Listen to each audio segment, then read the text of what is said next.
Hello YouTube and welcome back to World of Warships with Wadres again. And today's video is going to be on the newly released Tier 4 French destroyer, the Bourrasque. Yet another ship, which I hope I'm pronouncing correctly. If I'm not, oh well.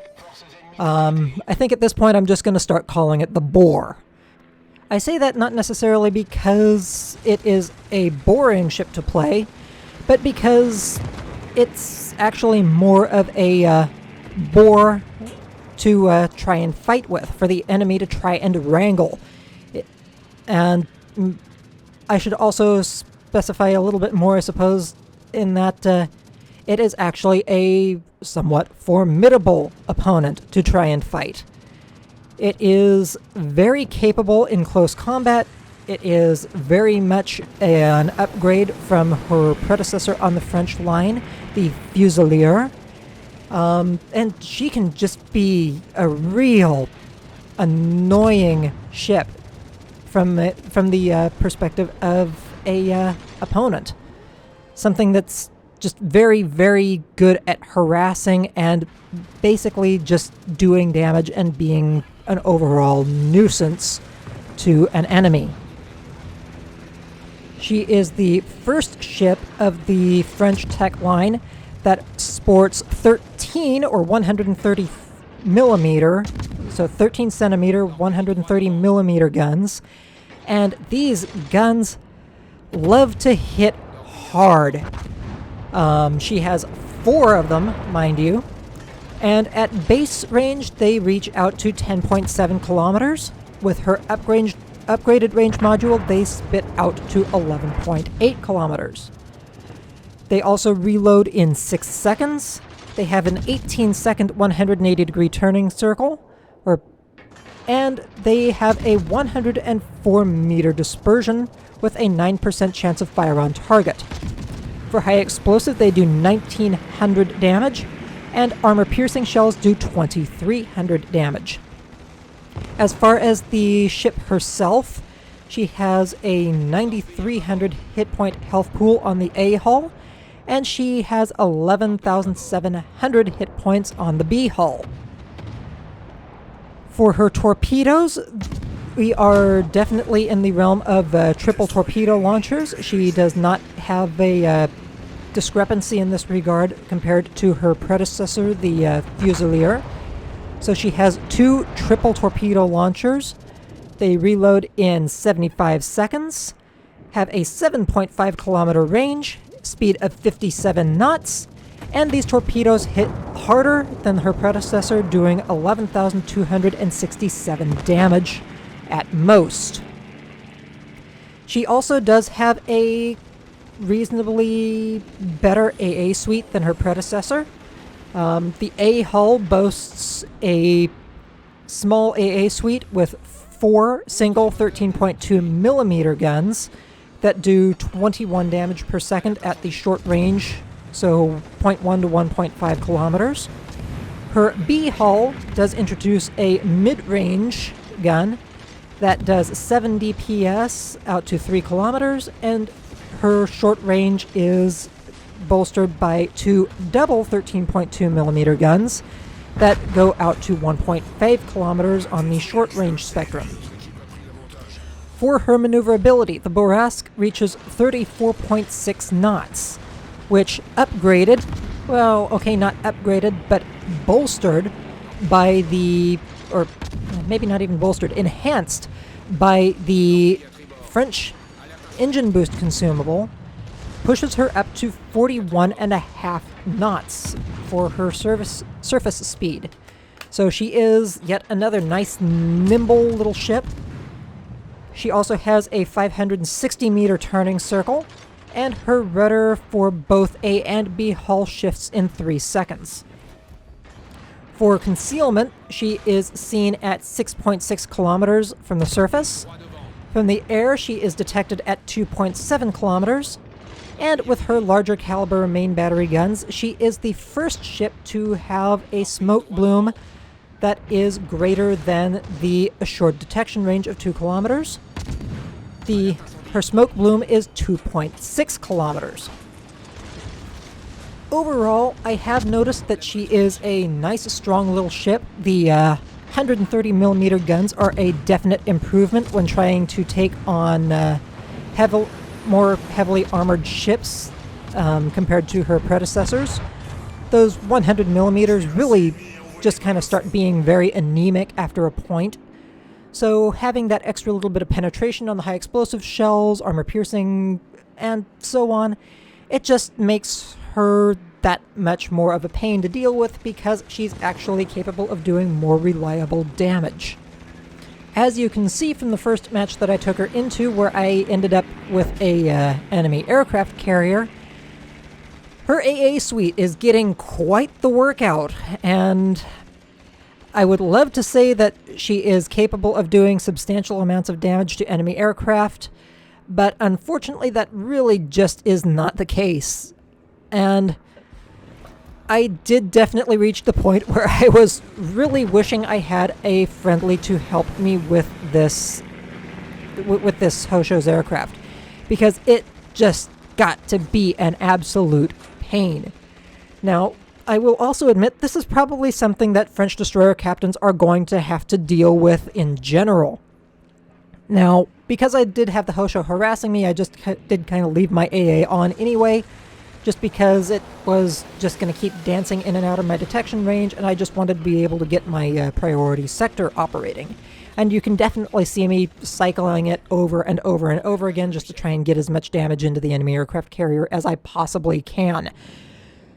Boy, that thing had a hard-on for me. I mean, hell, it even ignored the Isokaze that was attacking it directly at close range to come after me. I mean, come on, seriously. I don't care if you're a bot. There are much better targets you can go after here than going after the low-target French destroyer that is almost not a threat, just because of being at substantially longer range. So there is that to consider. I think Wargaming might actually want to reconsider some of the bot aircraft carrier targeting algorithms in that sense. That being said, I am still ducking and weaving, trying to eliminate the, I guess I could say, targeting solution of the enemy aircraft, and really just being a pest for it to try and hit, despite the fact that it really definitely had better targets that it could have gone for. For the first match, that was 93,600 damage done to enemy ships, and that is respectable, I think, for a Tier 4 destroyer. I don't think I even had that in some of the other Tier 4 ships that I've tested in recent memory. 76,000 credits earned, 2,562 EXP, 162 free EXP. And the only reason the EXP numbers are so high was because I was running a EXP enhancing consumable, because I was trying to get my upgrades done as quickly as possible as well, for the purpose of getting this video done. I did have 379 base EXP, so a very good, strong, solid head of the team. Almost 40,000 damage done to the enemy Kaiser, full damage to the enemy Gangut, and I definitely chunked the Bourrasque, the Isokaze, and the Hosho for good amounts of damage. Overall, 18,500 damage done with the main battery, 70,000 damage done with torpedoes, and fires and floods caused a total of 5,000 damage overall. I even managed to get away with 4,800 damage to enemy aircraft, and I even managed to shoot down 6 of them. If that says anything about how much of a hard-on that aircraft carrier had for me, I don't know what else does. I tanked 218,000 potential damage and 2,300 spotting damage. Ship also almost bought the farm completely, but I still escaped with, 169 health points left. Credit earnings for the match is 70,847, but that's also because I was running the standard consumables, not premium consumables, so I was not having to shill cash out for those. And Commander earned 2,656 hit or experience points. For the second match, I had unlocked the B hull upgrades, so I do have a much sturdier health pool to rely on. So that just increases my staying power overall for the match. And if I remember correctly, unfortunately, this match I really don't take too much fire, so I really don't get to give the health pool of this ship as much of a workout as I probably would have liked. Having that in mind, though, this is still a French destroyer. She is definitely more comfortable being closer to the combat, closer to the fight than most other destroyers, and she does very well there. She does have staying power. She does have that maneuverability to dodge incoming fire, even at closer ranges. And she is still relatively nimble with that 3-second rudder shift. And of course, these 130mm guns, by comparison to her contemporaries, just have a lot more damage output against other ships, especially other destroyers, which may not necessarily have the armor to really tank a whole lot in regards to these shells. Because you are dealing with larger calibers, however, for destroyers, you probably don't want to look at upgrading to armor-piercing shells, just because she's probably not... You're probably going to see a lot more overpens than you'd care to get when fighting other destroyers. A brief captain build moment for, like, say, larger or more highly skilled captain builds. I would definitely say you're looking at wanting to invest in her for torpedo armament expertise, just because she does have that 75-second torpedo reload, and her torpedoes are very usable, and it would definitely be a good idea to get those torpedoes out just a little bit faster. It definitely can't hurt, to say the least. Let's see, what else do I want to mention here? Oh yes, something else that you want to start considering by this point in the French destroyer line is what kind of upgrades do you kind of want to start considering your standard for these ships. And I'm not talking the commander skills, I'm actually talking the upgrade modules that you purchase and apply. Of course, standard, you're looking at main armaments mod 1 just to improve your durability and kind of reduce the potential for your modules to get knocked out. As far as the second upgrade slot, however, you do have a couple of options that you can work with. I would say it's a choice between Propulsion Mod 1 and the actual engine boost consumable, the one that increases the duration of the engine boost. For the French destroyers, they have that good, long-lasting engine boost, and it's definitely something to consider. Just having more speed longer, and you can definitely make up for the lack of the Propulsion Mod 1 just by having last stand on your commander. The only thing that the Propulsion Mod really does for you anyway is it reduces the chance for your engine to be knocked out. As far as all of that goes, though, you do still have a reasonably quick cooldown on your repair party. So, I mean, I could definitely see an argument, a strong argument being made for opting for the engine boost improvement module. But overall, that's really the only two options you still have at this point. There's nothing that really affects your torpedoes, really, or your range, anything like that. So it's not a major consideration, but if you're just wanting to be able to zip around the map a little bit more, a little bit longer, I would definitely say go with the engine boost module and forgo damage control or propulsion mod 2, because I think you'll get more utility out of the engine boost module. That is also something that is pretty much going to be the same as you move down the French line, just because your speed is your life, and having that higher speed longer is definitely something that can get you out of tight spots. So just definitely something to keep in mind as you progress down the French destroyer line.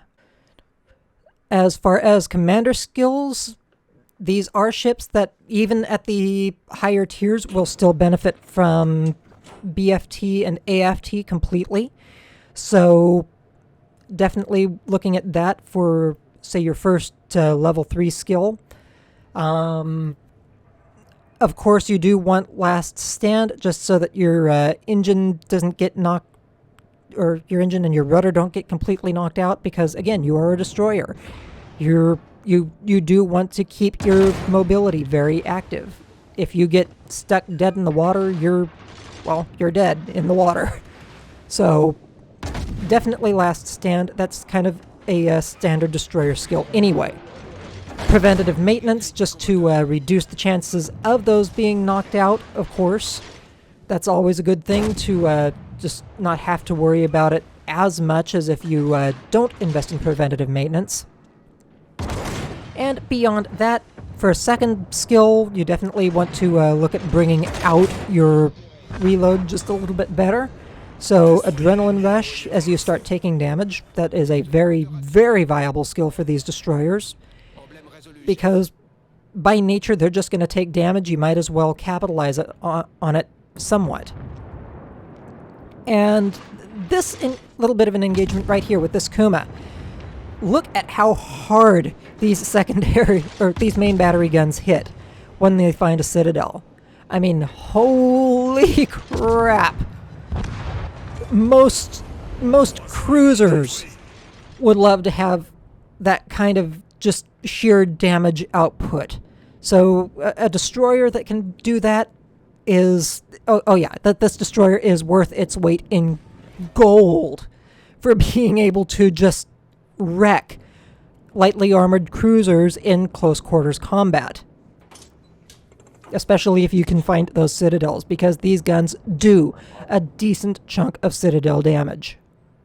So, yes, when engaging light cruisers that are giving you broadside, definitely go with armor piercing.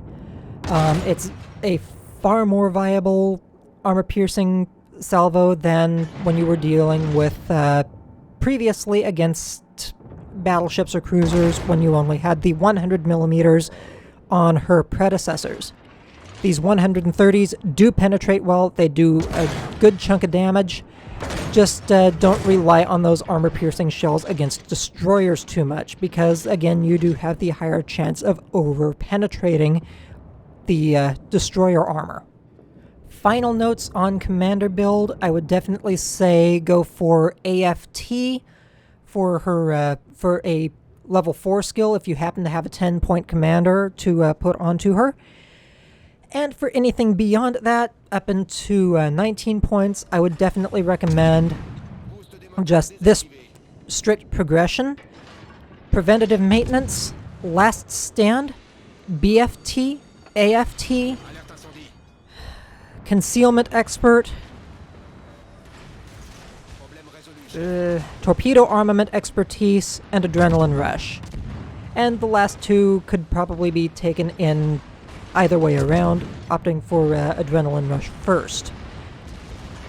But overall, you definitely want to bring out the gun power of these ships, and because they are surface ships that are somewhat higher detectability, and they are also gunships, where you're basically kind of going to be keeping your guns hot no matter what you do, you're really not relying too much on your concealment.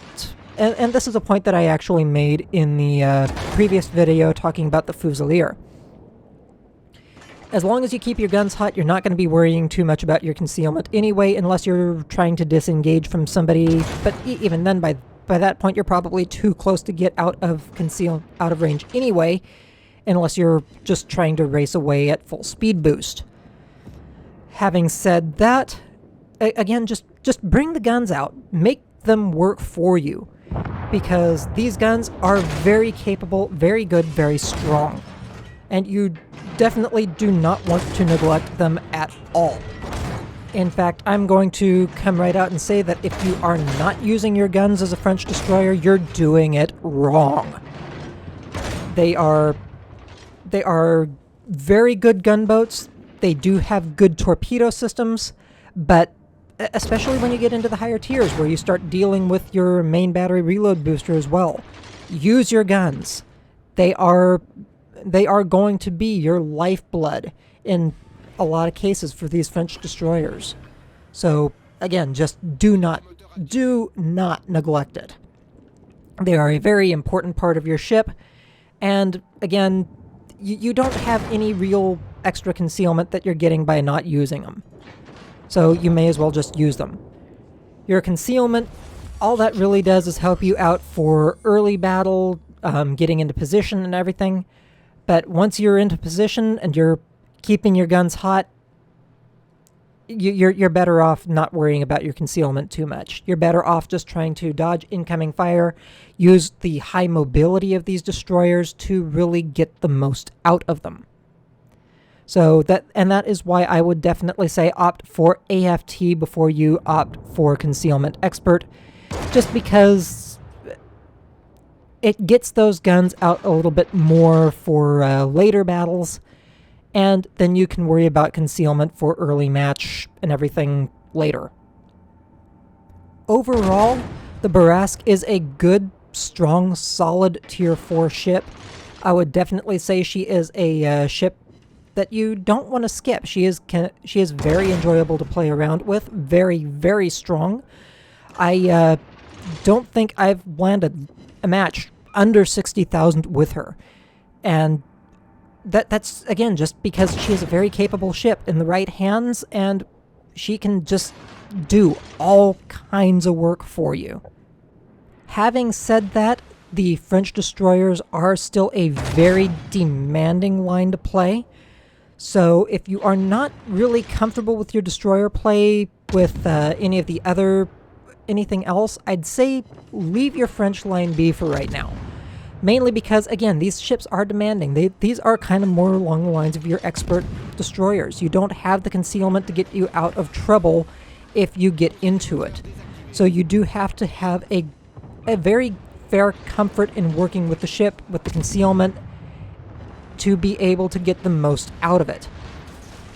On top of that, you have to be very comfortable with using your gun systems, getting in close using your torpedoes, and overall just being able to keep up with dodging and weaving from enemy fire. Again, unlike your other destroyers, you have a lot more that you have to work with, and you just can't get out of trouble if you get into it. So definitely something for more experienced destroyer players. And that is something that is going to be true of all of the French destroyers, not just the Bourrasque or the early tier French DDs. Final battle saw 92,579 damage, 75,511 credits earned, 1,262 EXP, 112 free EXP. 67 main battery hits, 4 kills, 9 citadels on that poor Kuma. Oh boy, that Kuma really did not like me at all, did it? 365 base EXP for the match. I dare say landslide getting into the top of this team, but I definitely did, I held my own, to say the least. Either that or everybody else just didn't keep up to snuff. Either way, I don't know. 42,000 damage done to the Orion, 20,006 to the Kuma, 16,000 to the Ishizuchi, 8,400 to the Isokaze, and little bits of damage to a couple of other ships.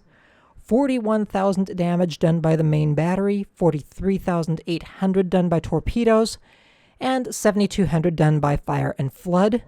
I did tank 268,000 potential damage, and I only took 4,300 damage directly.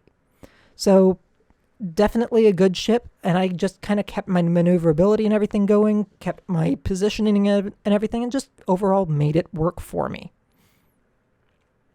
I am going to get a little bit ahead of the recording as well by stating that I earned 25,000 credits for the match, and I also earned like 1,800 commander points. So very good, solid earnings all around for a low mid-tier ship. So yeah, definitely something that I think experienced players will get a lot of enjoyment from working with. Anyway, on that note, that is the Tier 4 French destroyer, the Bourrasque, and she's just a nice little ship to work with. On that note, I suppose I shall go ahead and let everybody go. If you are new to my channel and like what you've seen here, please do not forget to hit that subscribe button. And on that note, I hope to catch you all again next time. Y'all stay safe, and I wish you happy hunting. Have a good one, folks.